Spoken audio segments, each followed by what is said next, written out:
WhatsApp दोस्तों, तो आज फिर से ट्रांसफर मार्केट में एक नया धमाका हो चुका है। एचेवरी एजे टू आर्सेनल डील डन हो चुकी है, उस पर बात करूंगा। लेकिन उससे पहले मेरे जहन में एक चीज आ रही है, उस पर बात करना चाहता हूं। देखो, ऐसा हमने कितनी बार देखा है कि एक छोटा क्लब होता है, बिकॉज उसके पास लिमिटेड रिसोर्सेज होते हैं, वो काफ़ी मेहनत करके स्काउटिंग करके अपनी टीम बनाता है, अच्छे प्लेयर असेंबल करता है, और फिर एक बड़ा क्लब आता है और उसके प्लेयर को उठा के लेके चला जाता है, और वो छोटा क्लब फिर से जीरो पे खड़ा हो जाता है। We saw that with Leicester City's iconic team जो प्रीमियर लीग टाइटल जीती थी। वहां से कांटे गए, हमारे महारेज गए, मैग्वायर गए, साइन करके बड़ा क्लब ले गए। फिर अभी रिसेंट ईयर्स में ब्राइटन का इतना नाम हुआ, Brighton Hove and Albion, Graham Potter, Roberto De Zerbi, कितने शानदार प्लेयर निकल के आए। काइसेडो से लेके, मैकलेस्टर से लेके, कुकुरेया से लेके, ट्रॉसार्ड से लेके, अब कार्लोस बलीबा की बातें हो रही हैं, एनसीसो को चेल्सी साइन कर रहा है।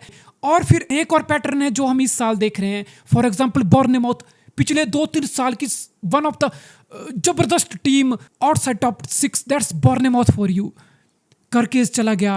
डीन ऑयसन को रियल मैड्रिड ले गया, एक अच्छी खासी टीम वीकन अप हो गई। फिर यही पैटर्न वोल्व्स के साथ, उनका बेस्ट प्लेयर मथिस कुनिया यूनाइटेड चला गया, रेयान अतनौरी सिटी चला गया। फिर यही पैटर्न ब्रेंटफोर्ड के साथ, ब्रायन एम्बूमो तुम्हारा बेस्ट प्लेयर यूनाइटेड निकल गया। थॉमस फ्रैंक लिटरली तुम्हारा ग्लू, वो स्पर्स निकल गया। और इस पैटर्न में एक और क्लब का नाम जोड़ दो, क्रिस्टल पैलेस।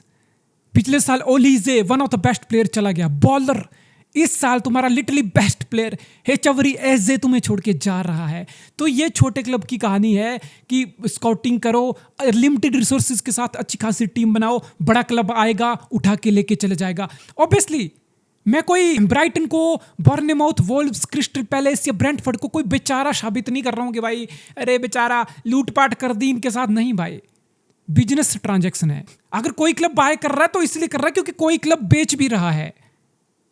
सारी लीगल टर्म्स पे चीजें हो रही है। लेकिन कंपटीशन पॉइंट ऑफ व्यू से बात करूं तो it's not good for the Premier League, because Bournemouth जैसे क्लब लड़ते हैं, क्रिस्टल पैलेस जैसे क्लब लड़ रहे हैं, सिटी से एफए कप जीते, लिवरपूल से कम्युनिटी शील्ड जीते, वुल्व्स जैसे क्लब लड़ते हैं, ब्राइटन जैसे क्लब बिल्कुल टॉप नॉच फुटबॉल खेल रहे हैं, ब्रेंटफोर्ड जैसे अच्छा फुटबॉल खेल रहे थे। तो इसलिए प्रीमियर लीग इतनी एक्साइटिंग हो जाती थी कि भाई आउटसाइड टॉप 6 भी बहुत कुछ हो रहा है, इतने सारे क्लब का स्टेप अप हो रहा है। लेकिन जब तुम अपने डायरेक्ट राइवल्स को सेम लीग में प्लेयर बेच रहे हो ना, तो भाई जो क्वालिटी का जो गैप है वो बढ़ रहा है, ब्रिज हो रहा है क्रिएट, एक टॉप क्लब्स में और बाकी के बॉटम हाफ या मिड क्लब में, जो कि कंपटीशन के पॉइंट ऑफ व्यू से बिल्कुल भी अच्छा नहीं है। तो इस बार अगर टॉप 6 की टीमों को छोड़ के बाकी नीचे वाली टीमें, क्रिस्टल पैलेस, ब्राइटन, बॉर्नेमाउथ जैसी टीमें अच्छा खासा ना करे लीग में, तो सरप्राइज मत होना, बिकॉज क्वालिटी को इतने जल्दी रिप्लेस करना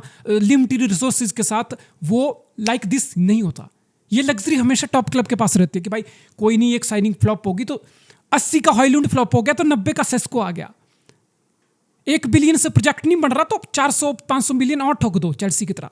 ये लग्जरी मिड या नीचे वाले क्लब के पास नहीं होती। और मुझे लग रहा है इस बार प्रीमियर लीग में टॉप क्लब्स और नीचे वाले क्लब्स में अच्छा खासा क्वालिटी ब्रिज क्रिएट हो गया है बिकॉज ऑफ दिस। तो प्रीमियर लीग अगर लेस एक्साइटिंग हो इस बार निचली तरफ से, तो ज़्यादा सरप्राइज मत होना।